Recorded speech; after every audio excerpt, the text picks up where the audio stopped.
a video explaining how someone has compiled hundreds of postings on social media, whether they be doctors, whether they be loved ones, family, pointing out that people have been, from their personal experience, falsely designated to have died from COVID-19 when they haven't died from that at all. It's an epidemic, the death certificate scam all over the world. So this is another story, which is, I think, very powerful in some of the things he says. I've signed death certificates during COVID-19.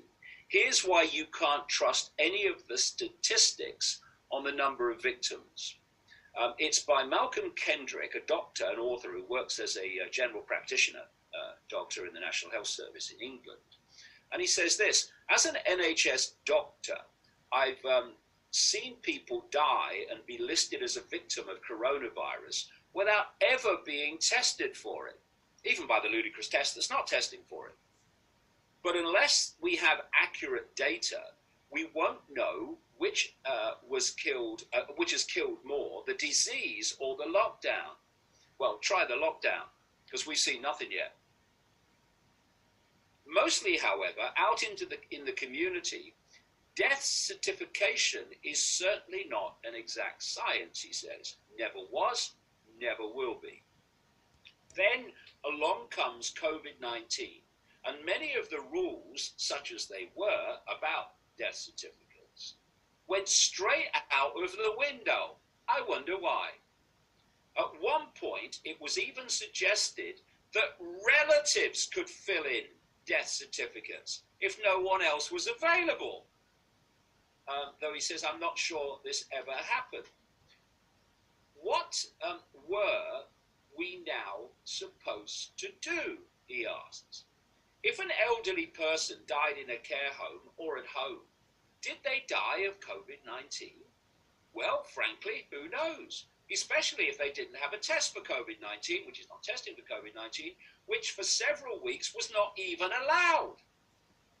Only patients entering hospital were deemed worthy of a test, no one else.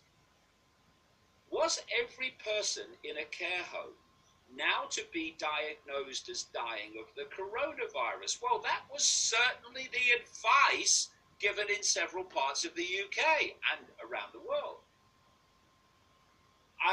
This is a real big statement he's made here. I do know that other doctors put down COVID-19 on anyone who died from early March onwards.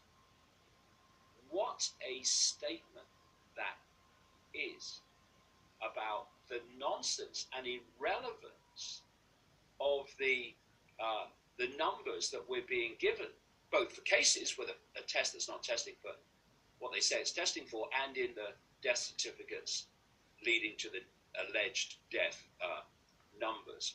I didn't put it on death certificates, he said. What can be made of statistics created from data like these, and does it matter?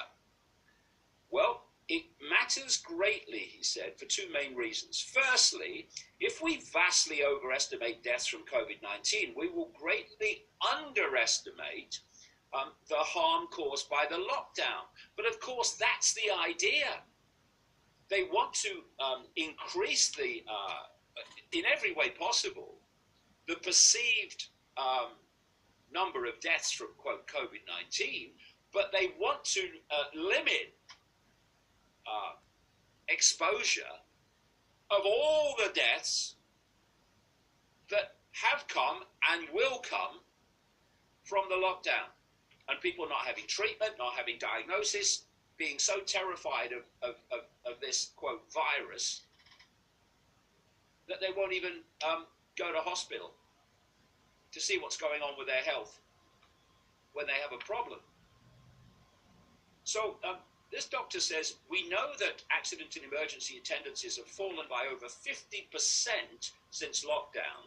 Admissions with chest pain have dropped by over 50%. did these people just die at home? Yeah. And COVID-19 went on their death certificate. From my own perspective, he said, I've certainly found it extremely difficult to get elderly patients admitted to hospital. We talked about this in these video cascades at length about how this assault on old people, which has led to so many deaths of old people, not from COVID-19, but by the way they've been treated in this lockdown. He said, I've recently managed with one old chap who was found to have sepsis, not COVID-19.